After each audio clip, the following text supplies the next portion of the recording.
ನಮಸ್ತೆ ಗುರು. ನೋಡ್ಗುರು, ಇಲ್ಲಿ ನೇರಳೆ ಹಣ್ಣಿನ ಮರ ಚೆನ್ನಾಗಿ ಹಣ್ಣು ಬಿಟ್ಟಿದೆ.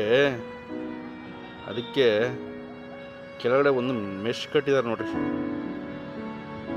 ಮೆಶು ಈ ಕಡೆಯಿಂದ ಯಾವುದು ಪಕ್ಷಿಗಳು ಏನಾರೆ ತಿಂದು ಏನಾರೆ ಅಲ್ಗಾಡಿಸಿದಾಗ, ಗಾಳಿಗೆ ಅಲ್ಲಾಡಿಸಿದಾಗ ನೆಲದ ಮೇಲೆ ಬೀಳಬಾರ್ದು ಅಂತೇಳಿ ಈ ಐಡಿಯಾ ಮಾಡಿದಾರೆ ನೋಡ್ರಿ.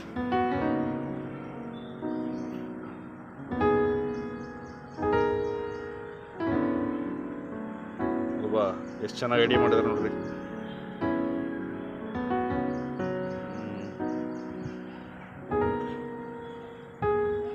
ರೈತರ ಐಡಿಯಾ ಕಂಡ್ರಿ, ಇದು ಸೂಪರ್ ಆಗಿದೆಯಲ್ಲ.